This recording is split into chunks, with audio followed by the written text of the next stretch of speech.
Hello everybody and welcome to this tutorial. Today I will be talking about our working environment. I will show you how you can set it up. So first off, we need to install VirtualBox.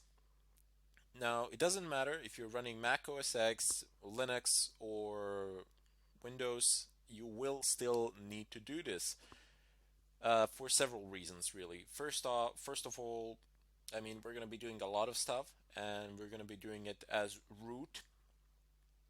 So we are always facing the prospect that we might break something, that we might mess something up, and it's just better to have that virtual machine because even if you do mess something up and even if you don't know how to fix it, it doesn't really matter. It is only a virtual machine. You don't really have any data of importance on it. However, if you mess something up on your main machine, that can be problematic.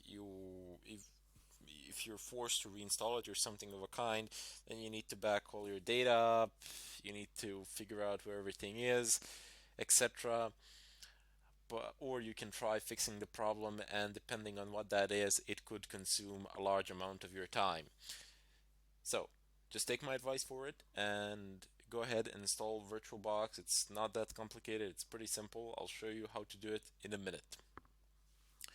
There is another reason why we're installing a virtual machine, and that is safety. We're going to be downloading a lot of stuff from the net, and even though I will be using sites that I consider to be safe and that a lot of other people consider to be safe, it is always good to have that extra layer of protection. So even if something happens on your virtual machine, even if it gets compromised or something of a kind, it's fine. It's a virtual machine. No problems there. There's nothing of importance there. Your private information is not there. Your credit card is not there. There is literally nothing there aside from the tools that you are using that can be obtained from the internet anyway. So, without further ado, let's just go ahead and see how VirtualBox is installed. Now, there are two ways of doing this. One is preferable over the other. So, the first method is a lot simpler. So you can just go ahead, open up your favorite browser. Mine is Firefox. Use your favorite search engine. Type in VirtualBox. VirtualBox. Press enter, and there you go. Straight off the bat, you have official site VirtualBox. Just gonna go ahead and open it. In the left corner, it says about screenshots. There's a download of documentation here. For the time being, there really isn't any need to go over it. Rather, instead, just click downloads. Excellent. So here you have a list of host machines. You have VirtualBox for Windows hosts, for OS X hosts, for Linux hosts, Solaris hosts. Actually, for Solaris, you can just use it from the repositories immediately. But for the time being, we cannot use the repositories. We need to configure them in Linux, and repositories in Linux are places from where you pull your software for your Linux distro. Anyway, we will need VirtualBox for Linux hosts. I have already downloaded it in order to save time in this tutorial, but you just click on it and then it pops. So you have these guys are amazing. They have this virtual machine manager set up for multiple Linux distributions. So you have Ubuntu, you have Debian. Not sure why they actually separated Ubuntu and Debian, but it doesn't really matter since Ubuntu is based on Debian. Pretty much everything that works in Debian will work on Ubuntu as well. You have OpenSUSE. While we even have the enterprise, but for the time being I'm interested in Fedora. And even though Fedora 21 came out and it says here Fedora 18, that's perfectly fine. It's gonna run no problems. Anyway, right next to it you have i386 and AMD 64. What these markations mean? Well, basically they're just references to 32-bit and 64-bit architectures. If you do not know what your machine is, whether it's 32-bit or 64-bit, well, no problems there. Just go ahead and open up your terminal, type in uname space dash A, press enter. You don't need to be root to do this. You can do this as pretty much any user, and you get a listing of information here. So you have Linux platform, local host, that's the domain.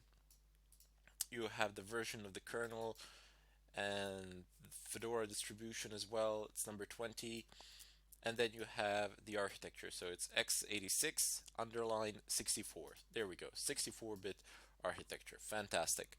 Now that we have established that, you can actually go ahead and click on it. If you're using a 32-bit one, just click on the 32-bit one. The procedure is absolutely the same. There are literally no differences. It gives me an option to save a file, so just click save and then click OK. That will download the file for you in the default downloads folder, unless you've configured it in a different fashion.